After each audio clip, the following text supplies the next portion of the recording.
Eu cumprimento a todos com a doce e gloriosa paz do nosso Senhor e Salvador Jesus Cristo. Continuamos a nossa leitura, o nosso estudo bíblico aqui no capítulo 28 do livro de Números. Vem comigo. Então o Senhor falou a Moisés e determinou: ordena aos filhos de Israel o seguinte: tereis o cuidado de me trazer no tempo designado meus manjares, as ofertas de alimento preparadas no fogo com aroma que me seja agradável. Tu lhe determinarás: estas são as oferendas queimadas que dedicareis ao Senhor. Cada dia 2 cordeiros de um ano, perfeito como holocausto perpétuo. Oferecerás o primeiro cordeiro ao raiar do dia e oferecerás o segundo em holocausto ao pôr do sol. Junto com cada carneirinho será igualmente oferecido um jarro com 1 quilo de flor de farinha, a melhor farinha de trigo amassada com 1 litro do melhor azeite das olivas batidas. E é o holocausto perpétuo instituído e realizado pela primeira vez no Monte Sinai, em perfume agradável, uma oferenda queimada ao Senhor.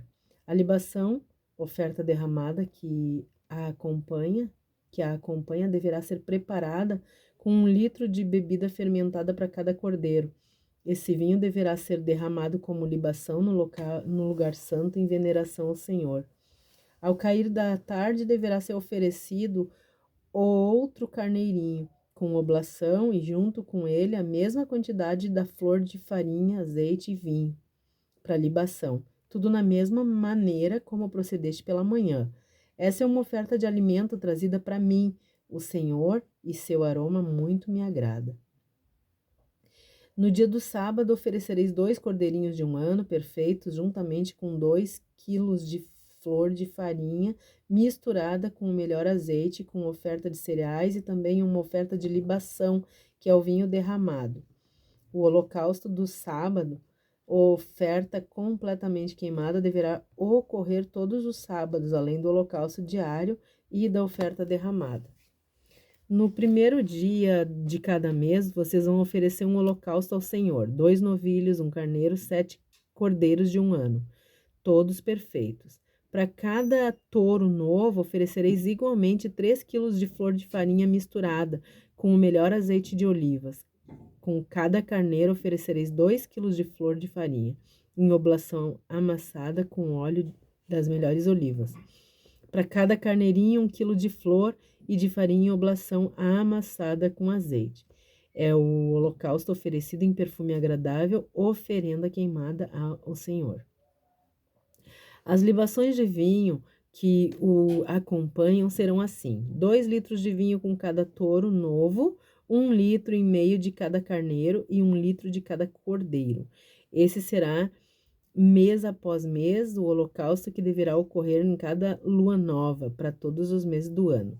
Além do holocausto perpétuo e além da oferta diária de vinho, vocês vão oferecer também ao Senhor um bode, com sua correspondente libação, a fim de tirar os pecados do povo.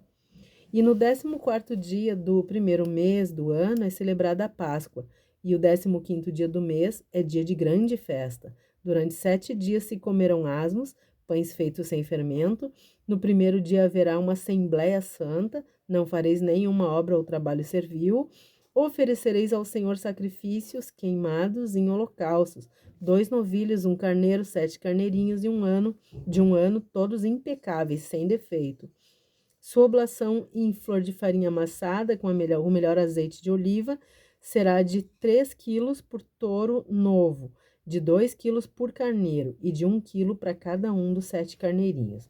E trareis também um bode expiatório em sacrifício pelos pecados para cumprir o rito da expiação por todos vocês. Farei isso além do sacrifício que é completamente queimado todas as manhãs. E é dessa forma que fareis cada dia, durante 7 dias.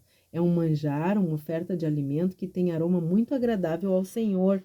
É oferecido além do holocausto perpétuo e da sua libação correspondente, a oferta de vinho derramado ao Senhor.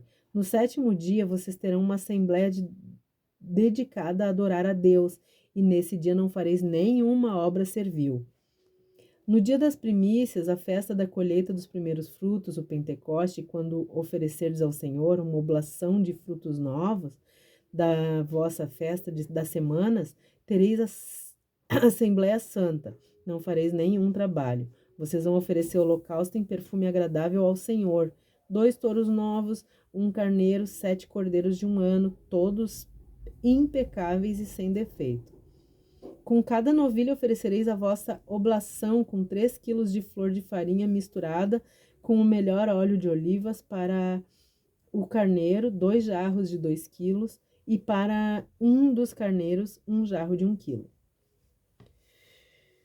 Trareis igualmente um bode expiatório, com o sacrifício para realizar o rito de expiação e cancelar os pecados do povo. Farei isso além do holocausto perpétuo, da oblação, das libações correspondentes.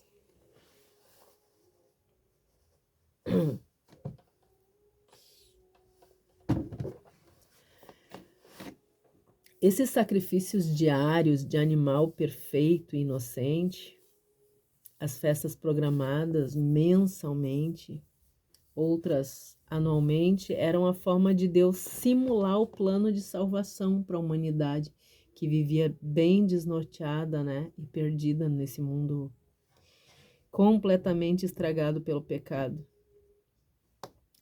Então, aqui dos versículos 1 até o versículo 8, as ofertas tinham que ser diárias e contínuas, com um sacrifício de manhã e outro de tarde. Depois, nos versículos a partir do 9, no 9 e no 10, o fogo de sacrifício tinha que se manter sempre aceso. No sábado, os sacrifícios não eram interrompidos, né? Mas além desses aí, ainda era realizado mais um especial. E no versículo 11 até o 31, os sacrifícios da lua nova antecediam a festa da Páscoa, né? E o Pentecostes, as trombetas, o dia da expiação, a festa dos tabernáculos.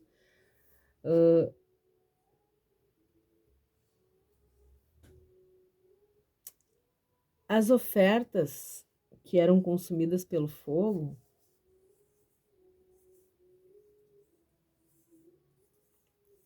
eram repugnantes. A morte era o tema central do santuário.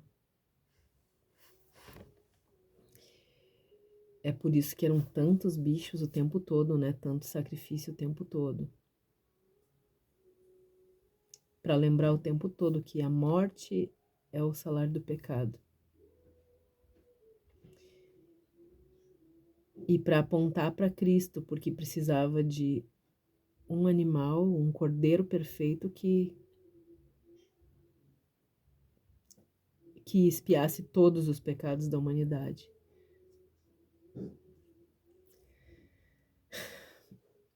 As mortes, elas faziam parte da rotina diária dos israelitas e todos esses sacrifícios sangrentos simbolizavam Cristo. É isso que a gente precisa entender. A intenção de Deus com tudo isso era que os homens gravassem a lição na mente e no coração. Cada assembleia solene e cada cerimônia sagrada era uma lição do plano de salvação, explicada detalhadamente. Cada uma dessas cerimônias, elas eram uma lição do plano de salvação muito bem explicadas pelos sacerdotes. Cada sacrifício foi projetado pelo próprio Deus para ensinar a verdade sobre o perdão dos pecados no sangue de Cristo. A lição é que a morte de Cristo é o centro do Evangelho.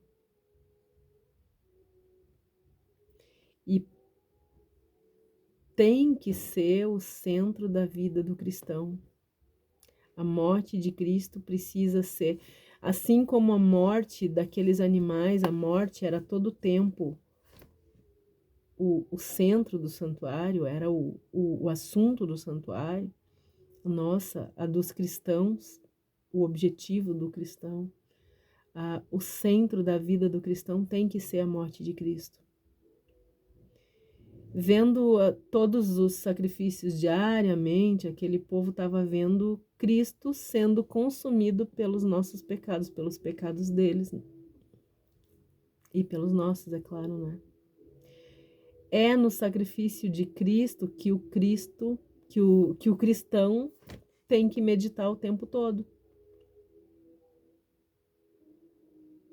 A intenção de Deus é que a morte do seu filho, o Cordeiro Imaculado, que foi provido por ele mesmo, cause muito maior impacto nos homens do que as milhares mortes dos animais no altar do sacrifício no santuário.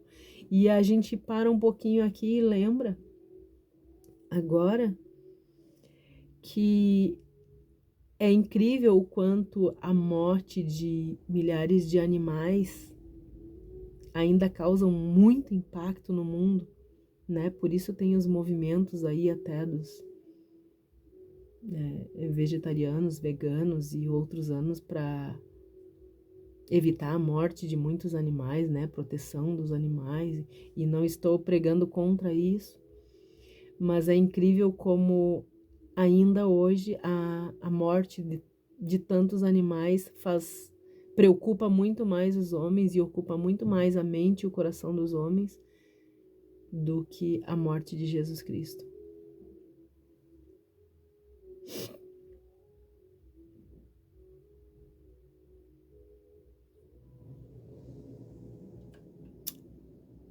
Mas é isso, queridos. A morte desses milhares de animais todos os dias, ela tinha o objetivo, Deus tinha um objetivo com isso, que era impactar os homens com o sacrifício do Cordeiro perfeito. E todos os que não compreenderem essa verdade, e todos os que não compreenderam esta verdade morreram antes de chegar à Terra Prometida. E todos os que não entenderem essa verdade ainda hoje, não vão chegar também aos portões celestiais. A nova geração dos israelitas precisava compreender essas verdades antes de entrar na Terra Prometida. Foi por isso que Deus fez com que Moisés parasse ali na entrada da Terra Prometida e explicasse tudo isso de novo, para que eles pudessem entrar na Terra Prometida e aproveitar as bênçãos.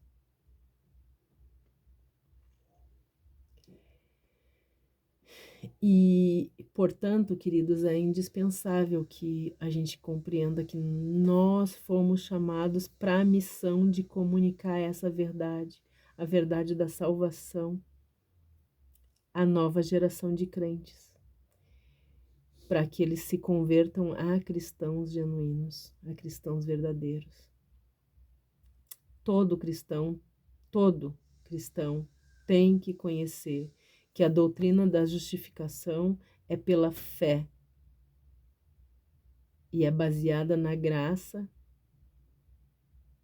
que está nos méritos de Cristo. Nós não temos nenhum mérito. Nada que a gente faça pode fazer nós merecer isso.